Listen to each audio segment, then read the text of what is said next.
Shabbat Shalom, Hampstead Garden Suburb Synagogue. This week is Parshat Zachor, the Shabbat before Purim, when we remember Amalek, who wanted to destroy the children of Israel as we left Egypt. From Amalek came Haman, who wanted to destroy our people during the time of Mordechai and Esther in Persia. This is the week that we remember anti-Semitism. And so today we are going to discuss the new book by David Baddiel, an excellent book called Jews Don't Count. Now, Baddiel's thesis is this: that Jews, when it comes to anti-Semitism, are not treated with the same care and attention and concern by those who purport to be committed to anti-racism.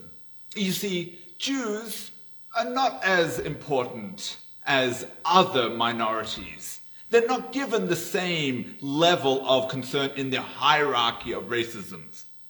So I'd like to suggest today that perhaps that's not a new story. Perhaps that has happened all the way along through our history, although I will say that Baddiel makes it so articulate. We read in the Megillah, "Then Haman said to King Achashverosh, 'There is a certain people scattered abroad and dispersed among the peoples of the provinces in your realm. Their laws are different from every other people. They do not observe the king's laws, therefore it is not befitting the king to tolerate them. If it pleases the king, let it be recorded that they be destroyed, and I will pay 10,000 silver talents into the hands of those who perform the duties for deposit in the king's treasuries.' Then the king said to Haman, 'The silver is given to you, the people also to do with as you see fit.' Here was the decree that Haman had asked to annihilate the Jews, 'And I will give you 10,000 silver talents.' And the king said, 'You know what? You can keep the money and still kill the Jews.' Here's my question to you today. Why did Haman think that Achashverosh would want the money? Surely King Achashverosh was king over 127 provinces. He could have all the money that his heart desired. What's more, had he annihilated the Jews, he would have been able to appropriate all of their property. He surely didn't need these 10,000 silver talents. What was Haman thinking? So let me share with you some of the paradoxes offered by Baddiel when it comes to anti-Semitism. Firstly, he says, let's talk about how a Jew looks. Well, we all know how a Jew looks because a Jew is depicted with a hook nose and certain shady characteristics. When you want to draw a Jew, or in fact, for that matter, any villain, because villains have throughout history represented the same image as the Jew image, you know how to draw that Jew. That's on the one hand. On the other hand, Jews are so sneaky because Jews, you can't really tell them apart from the rest of the population. So they could be amongst us and you wouldn't even know that your neighbor is Jewish because they look just like us. So how can you have that? Both ways. On the one hand, we know how Jews look. On the other hand, they're hiding beneath the surface. Let me give you another paradox that Baddiel offers. He says, are Jews white? Well, ask anyone on the far right and they will say absolutely not. Hitler's mission was to remove Jews from the German white Aryan nation. You have far-right groups who say they will not replace us. Jews are not white. We are trying to replace them with non-whites. And yet you have those at the same time on the far left who say that Jews have no right to complain about being marginalized. After all, we're white, we're privileged. In some ways, we are whiter than white because we are more privileged than the average member of the population. So we are white of the white. So are we white or are we not white? Again, the issue of anti-Semitism, depending on who is telling the story, either way, they hate us. How about this one? When it comes to acting, there's a whole movement right now that only those from certain minority groups should act in the parts of those playing the minority groups. So blacks should take black parts. Those who are gay should take gay parts. Disabled should take disabled parts. Nobody is ever claiming that only Jews should play Jewish parts. Now, why is that important? I mean, if Jews do indeed look like everyone else, why is it important that only Jews would play Jewish parts? Answer is, because look at anyone who's playing a Jewish part and they are playing an idiosyncrasy, a stereotype of a Jew. So it's not really what a Jew is, but they're making the kvetching and the nebushing that a Jew in their mind would be. Now, who has the right to do that? Probably nobody. But if anybody at all, then maybe a Jewish actor. So a number of months ago, we had the JC report on a campaign for Jewface. Because if any non-black actor acts in a role that's a black part, then they're accused, even years later, of blackface. But what happened to those who are playing Jewish roles and overemphasizing, exaggerating those positions? And yet Jews don't count, as Badil points out. Nobody cares if other people are playing our roles and exaggerating. It's not considered a concern to those who are out trying to fight racism. How about another one? They talk about former leader of the Labour Party, Jeremy Corbyn, who should be excused because while he was anti-racist, when it came to Jews, he had a bit of a blind spot. Well, if anyone has a blind spot, says Badil, in any other area, that would be the end of their ability to be able to stand up and say, I represent a position of anti-racism. You can't have a blind spot. You can work on yourself, but you can't claim a blind spot. But when it comes to Jews, you can, because Jews don't count. You see, again, we have the paradox of Jews on the one hand being the privileged, rich class that run the world, and on the other hand being the vermin of society, the parasites, the filth that nobody wants to associate with. At the same time, that is the Jew. That is the unique character of anti-Semitism.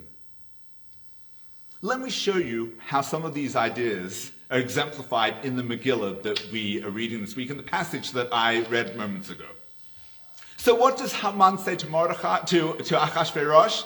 Yeshno am echad mufuzar. There is one nation who is spread out. Our sages tell us what's the paradox there. On the one hand, we look at them as one nation. They're all the same. All of these Jews are the same. Remember, Ashkenazi, Sephardi, doesn't matter where they are from 127 provinces. They're all white privileged Jews. Am echad. But on the other hand, they are mefuzar. They're spread out. Right? They don't work in any way that we can really get a grasp on who they are. They're just acting beneath the surface. Who knows when they're going to strike? Who knows when they're going to take over the world? Because they're all over the place. Then he says they are meforad ben ha'amim. They are distinct amongst the nations. You see, they're separate. They live amongst the nations, but they're not like any of the other nations. They may look like the other nations, but they're meforad. They're separate. They're distinct. You just have to be able to spot and find them. He then says, Dosehem shenos mikol am. Their religion is different. Their way of life is different to any other nation. Our sages say in the Medrash, well, what do you mean? All of the 127 nations presumably had their own way of doing things. No, but the Jews have a unique, different way of doing things. The religion of the Jews made them a racially separate category, even though we're talking about religious difference. But in some ways, like Badil says, in some ways, it's okay to criticize religion as long as you're not criticizing ethnicity or race. So Jews have always dealt with this paradox. Haman then says, but